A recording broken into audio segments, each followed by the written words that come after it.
Hi friends, welcome back to my channel. నేను మీ అరుణ. ఏంటి అని చూస్తున్నారా? టమోటో పచ్చడి అండి. ఎండుతో పని లేకుండా ఈజీగా 6 months పాటు స్టోర్ చేసుకోవచ్చు. ఏ విధంగా తయారు చేయాలి అనుకుంటున్నారా? నేను చెప్తాను కదా, లేట్ ఎందుకు మరి.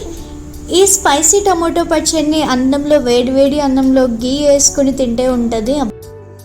మొత్తం అన్నం ఇట్టే తినేయచ్చు. సో ఏ విధంగా తయారు చేయాలో చూసేద్దామా? ఈ టమోటా పచ్చడి కోసం అరకేసి టమోటాలని తీసుకుని శుభ్రంగా కడుక్కొని ఈ విధంగా వాటర్ లేకుండా క్లాత్తో తుడుచుకొని పెట్టుకోండి. వీటిని 2 గంటల పాటు ఆరబెట్టేయండి. అస్సలు తడి ఉండకూడదు. ఆ తర్వాత ఈ టమోటాని పెద్ద పెద్ద ముక్కలు కట్ చేసుకోండి. ఒక్కొక్క టమోటాని 4 లేదా 6 ముక్కలు కట్ చేసి పెట్టు. అరకేసి టమోటాలకి సరిపడా కొలతలు చెప్తున్నానండి. సో అరకేసి టమాటాలకు 50 గ్రాముల దాకా చింతపండు తీసుకోండి. చింతపండు కూడా కొత్త చింతపండు తీసుకోండి. స్టోర్ ఉండే పచ్చళ్ళకు ఎప్పుడు కూడా పాత చింతపండు కన్నా కొత్త చింతపండు వాడితేనే టేస్ట్ బాగుంటుంది, ఎక్కువ రోజులు కూడా నిలువ ఉంటుంది. ఈ చింతపండులో ఉన్న పిక్కలు, పీచు అన్నీ నీట్గా తీసుకొని పక్కన పెట్టుకోండి.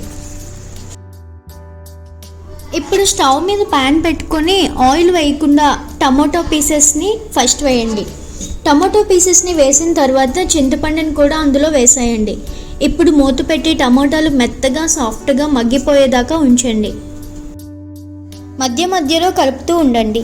ఇప్పుడు మూత తీసి ఇందులో ఉన్న వాటర్ కంటెంట్ అంతా అబ్జర్వ్ అయ్యే వరకు మూత పెట్టకుండా కూడా లో ఫ్లేమ్లో తిప్పుతూ ఉండండి. ఇలా టమాటో చింతపండు అంతా కూడా దగ్గరికి గుజ్జు గుజ్జుగా అయిపోవాలి.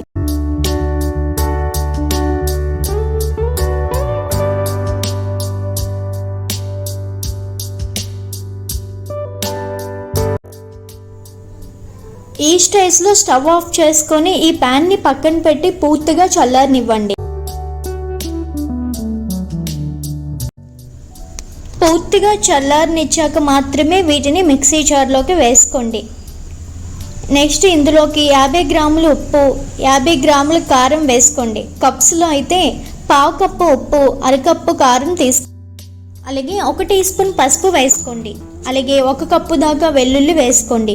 40 నుంచి 50 గ్రాములు తీసుకోండి. గ్రామ్స్లో అయితే 1 టీ స్పూన్ దాకా మెంతి పిండి, 2 టీ స్పూన్ల ఆవపిండి వేసుకోవాలి. ఈ మెంతుల్ని, ఆవాల్ని కూడా దోరగా వేపి పొడి చేసుకొని వేసుకోండి.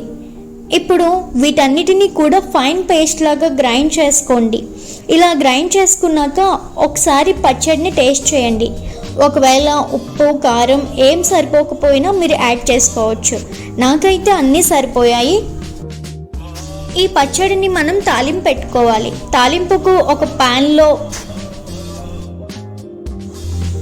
200 గ్రాముల దాకా నూనె వేసుకోండి. పచ్చళ్ళలోకి ఎప్పుడైనా సరే పప్పుల నూనె అయితే ఎక్కువ రోజులు నిల్వ ఉంటుంది.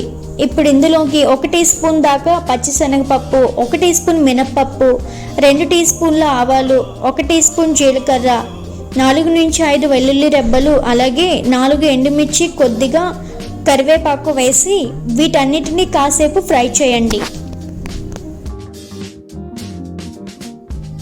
ఇలా ఒకసారి ఫ్రై చేసుకున్నాక 1/2 టీ స్పూన్ దాకా ఇంగువను వేసి మరొకసారి కలపండి.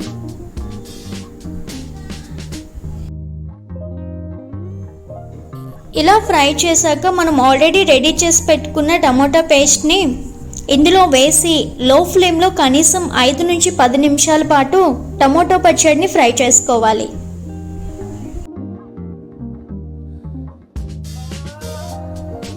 పచ్చళ్ళలో ఎప్పుడు నూనె తేలుతూ ఉండాలి. పచ్చడి అప్పుడే ఎక్కువ డేస్ నిల్వ ఉంటుంది.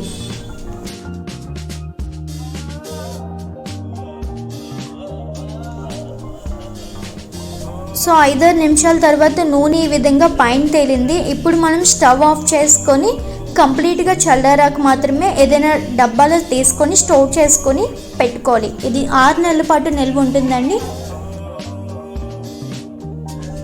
ఒకవేళ ఈ టమాటా పచ్చడి కనుక మీరు కూడా ట్రై చేయాలి అనుకుంటే డెఫినెట్గా ట్రై చేయండి.